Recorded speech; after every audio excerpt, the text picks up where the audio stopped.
plus récentes nouvelles qui nous touchent.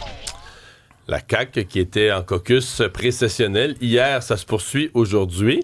Évidemment, c'est la course à la chefferie là, qui prend toute la place. C'est tellement que...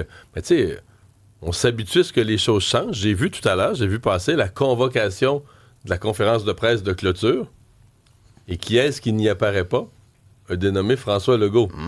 Donc, il se retire. C'est Simon Jolin Barrette, donc le leader parlementaire et le ministre de l'Économie qui, conjointement, mais François Legault c'est comme il commence à se faire disparaître de la scène, ne sera pas.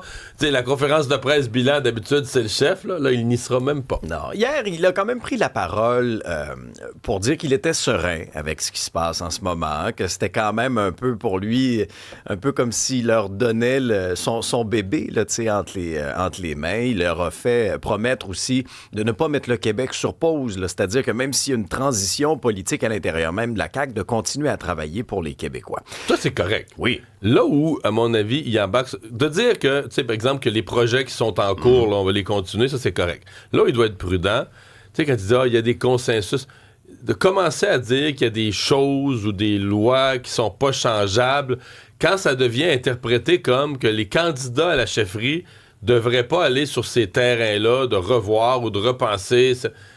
Non, là... Écoute, t'as fait ton possible, mais là, ton parti est en bas de 20% d'un sondage. Je veux dire, les candidats à la chefferie peuvent, peut-être même doivent, rebrasser la soupe, repenser la liste des ingrédients. Ben, c'est ça. Ça, à mon avis, c'est la marge que M. Legault... De dire, regarde, les projets qui sont en cours puis qui sont bons, là, on va continuer à travailler, puis on va les faire, puis on n'en remettra pas tout sur pause. Ça, je pense que les Québécois sont d'accord avec ça.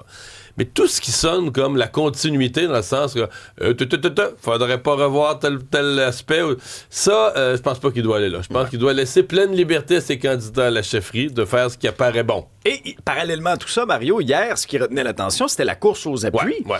Hein? Que ce soit du côté de Bernard Drinville, que ce soit du côté de Christine Fréchette, on en a rajouté.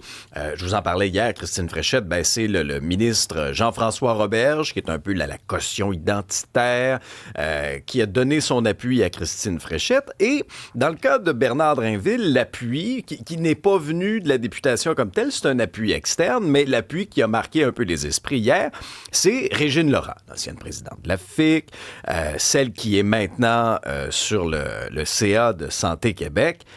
Et il est là le problème, parce qu'elle s'est fait rappeler à l'ordre par Santé Québec relativement à son soutien. Je vous explique. Pourtant, elle a dit avoir vérifié. Quand on lui a posé la question, avez-vous le droit, comme membre du CA, elle a dit oui, j'ai vérifié mes affaires. Santé Québec n'est pas du même avis. Essentiellement, ce que Santé Québec a dit, c'est qu'un administrateur doit, dans l'exercice de ses fonctions, prendre des décisions et formuler des recommandations indépendamment de toute considération politique partisane. Alors là, c'est pas ce qu'elle disait hier. Elle disait, mais moi, je vais prendre ma carte de la CAQ. Bernard, c'est mon choix. Même, on la sentait très enthousiaste pour Bernard Drinville. Et c'est certainement un appui. Parce que oui, c'est une femme... D'abord, c'est une femme de cœur. Ce que la commission Laurent sur la DPJ, c'est une femme forte. C'est juste que ça, c'est comme... ça. En fait, ça a apporté ombrage à son appui à Bernard Drinville. L'aspect on va dire... est-ce que c'était légitime ou pas? Est-ce qu'elle pouvait le faire dans ses fonctions ou pas? Là, hier, on disait les avocats de Santé Québec qui la contactent, qui lui parlent, où tout ça pourrait mener. Ça va être à suivre, mais... qui croire? Elle dit, moi, j'ai vérifié mes arrières, mais est-ce qu'elle l'a vraiment fait? Est-ce qu'elle l'a fait avec les bonnes personnes? Est-ce qu'elle l'a fait... Mais est-ce que c'est grave, qu'elle apporte son support? Clairement, non. C'est pas grave. Est-ce que... Tu sais... Techniquement, on vit dans une société libre et démocratique où tout le monde pourrait exprimer ses opinions politiques. Puis là, après ça, tu mets toute une série de contraintes. Là. Tu vas avoir, par exemple, dans le secteur privé, des entreprises qui vont dire, nous, on veut pas que les membres de la haute direction... je sais pas si c'était dans le commerce de détail, on va dire, on veut pas que les membres de la haute direction se retrouvent en politique, puis s'ils veulent y aller, il va falloir qu'ils démissionnent parce que là, tu veux pas être associé à un parti. Puis dans l'administration publique, par exemple, on va mettre des contraintes aux policiers, à différentes personnes... T'as le droit de voter. À la limite, t'as le droit de t'impliquer un peu dans un parti, mais il faut que ça se fasse discrètement. Tu peux pas te retrouver dans les journaux. Et là, c'est le cas avec les administrateurs de Santé Québec à qui on demande cette espèce de devoir de neutralité. Mais est-ce qu'on pourrait la mettre dehors sur cette base-là? c'est toujours bien délicat parce que la personne, tu sais, en vertu de la Charte des droits et libertés, tu as le droit à tes opinions politiques. Tu as le droit à tes opinions politiques. La question, c'est jusqu'où tu peux les exprimer publiquement. C'est ça, la petite marge. Là. Mais le droit démocratique de base a souvent eu préséance. Donc, ce sera à suivre. Hier, il y a le ministre québécois des Transports, toujours dans le même caucus, qui a répondu assez spontanément, pas trop de papier à la main, mais à la question, en même temps, il doit avoir, lui, accès à des informations que nous, on n'a pas. Combien ça pourrait coûter, finalement, le troisième lien? Ah, le fameux dossier du troisième lien qui suit la CAQ partout, y compris dans la course à la chefferie aussi. Donc là, tu as Jonathan Julien, en point de presse, qui est là, ça va être dans une fourchette assez large, entre 7 et 11 milliards de dollars dans le corridor actuel qui a été choisi. Et là, on sait que les deux candidats à la chefferie n'ont pas le même point de vue nécessairement sur le troisième lien. T'as Bernard Drinville qui, lui, ça va se faire, le troisième lien. Puis on se souvient même de sa réaction très émotive quand on avait reculé sur le troisième lien avec Mme Guilbeault, puis c'est cartable. Et là, il y a aussi Christine Fréchette qui est un petit peu plus nuancée, qui veut continuer d'étudier ça. Plus de consultations. Plus de consultations. Ce à quoi a répondu M. Julien. T'as peu, là. On les a consultés. C'est fait, les consultations, là, à un moment donné. Alors, on dirait que tout le monde n'est pas au même diapason à l'intérieur de la CAQ sur ce dossier-là. En même temps, même le maire de Lévis a trouvé que le montant était gros. J'ai vu la réaction de Stephen Blaney, qui, là, lui, est pour le troisième lien en théorie, mais pas satisfait du tracé actuel, d'où est-ce qui entre et qui sort, et étonné ou surpris négativement par l'ampleur de la facture. Bon, ben, est-ce qu'il connaît ça? Est-ce que lui a un projet ou une version du projet qui pourrait coûter moins cher? C'est pas clair non plus. Ouais. Mais c'est certainement quelque chose de délicat pour la CAQ. À partir du moment où tu as pu, mettons, l'appui du maire de Lévis à ton projet, c'est supposé être le premier promoteur du projet. Ça, c'est un accrochage. Mais moi, je continue à dire que le dossier du troisième lien, présentement, est à la CAQ. Attachez votre truc, là. Il va être dans la prochaine campagne électorale. Ça va être quoi, la troisième campagne sur le troisième? Oui, mais il va être dans la campagne parce que aujourd'hui, à l'heure où on se parle, le seul parti qui a une position claire, c'est Québec solidaire. Oui, ils n'en veulent pas. Rien savoir. Ça, c'est clair. Aucune nuance, rien. Tu peux pas te mêler là, dans tes lacets, ils n'en veulent pas. Mais Charles Milliard est pour, mais peut-être pas le projet actuel. Il va falloir qu'il précise sa pensée. Le PQ a jamais dit non. Il faudrait consulter. Un peu comme Christine Fréchette. Là. Paul Saint-Pierre Plamondon, ça serait assez proche de Christine Fréchette.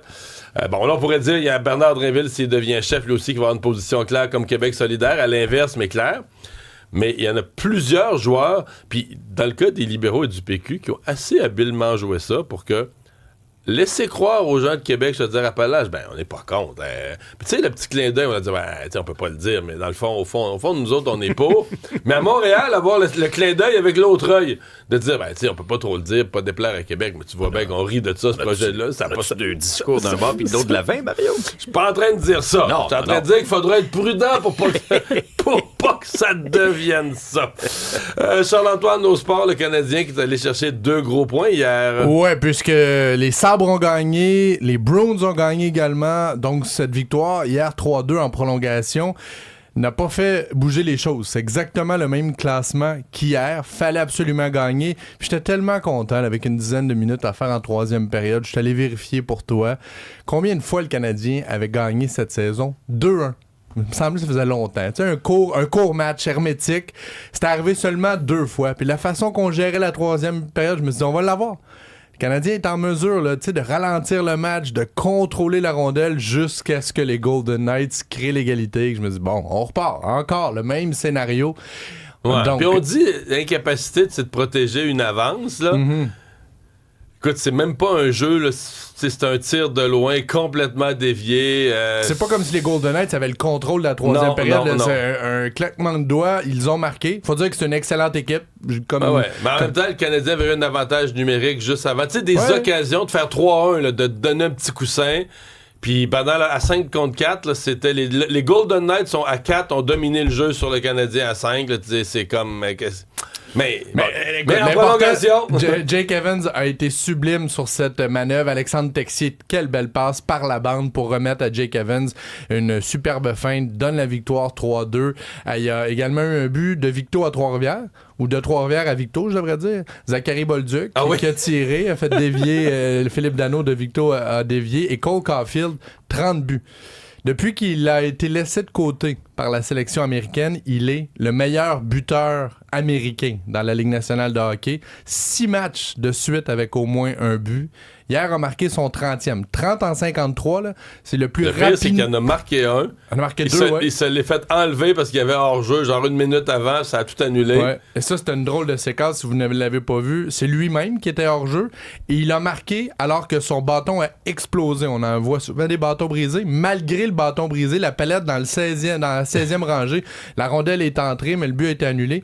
Mais un petit peu plus tard, son 30e, le joueur à avoir marqué 30 buts aussi rapidement, le dernier joueur du Canadien à avoir marqué 30 buts en 53 matchs ou moins, Stéphane Richer, en 1990. C'était certain temps.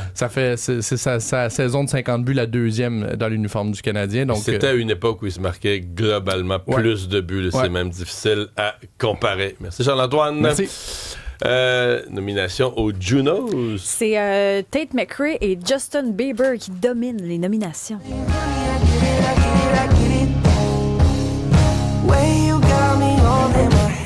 Dans les catégories prestigieuses, ils ont 6 citations chacun. Donc, artiste de l'année, chanson de l'année, album de l'année, choix du public. Tate McRae, quand même, qui a fait la une du magazine Rolling Stone cette année. Elle a le vent dans les voiles. Les Québécois, par contre, ne se retrouvent pas dans les fameuses catégories prestigieuses. On sait que les Junos, c'est 2 soirs. Donc, samedi, il y a un gala pour les gens qui sont là et dimanche, c'est télévisé. On verra pas vraiment de Québécois dans la portion télévisée. On sait qu'il y a des années, Charlotte Cardin avait déjà gagné. Il y a les Cowboys fringants qui avaient fait bonne figure à l'époque, Roxane Bruno. Tandis que là, nos Québécois, on les retrouve dans la catégorie album franco. Donc, on va retrouver Ariane Roy, Freds, Jean-François Posé, Lou-Adrienne Cassidy, Pierre Lapointe. Et sinon, pour groupe de l'année, il y a Arcade Fire qu'on retrouve là. Tu vas être à Toronto. Ouais. Je veux dire, les 5 que tu viens de nommer, là, t'as une salle entière qui n'a aucune idée c'est qui. Là. Non. C'est comme c'est... Les Junos, c'est une occasion de se rappeler les deux solitudes. Puis ça devient le gala du Canada anglais qui se dit « Ah oui, fuck, on est le Canada, là, il faut qu'on fasse une place. » Tu sais, que la veille au soir, il faut qu'on fasse une place aux Québécois. Tu sais, je me demande même, est-ce qu'ils connaissaient à l'époque les Cowboys fringants quand ils sont allés? Tu sais, peut-être Charlotte Cardin, mais effectivement... un peu en anglais. Puis, il y en a 2, là, qui, je trouve qu'ils sont dignes de mention. Puis là, ils n'ont même pas à comprendre les paroles. Là. Ils pourraient les écouter. Jean-Michel Blais, Viviane Audet pour instrumental. Ah, ouais. Viviane Audet, d'ailleurs, avec sa pièce Les Galeries. Tu sais, on se rappelle que cet album-là a été composé avec un piano à Maria dans Baie des Chaleurs. Là. C'est exceptionnel.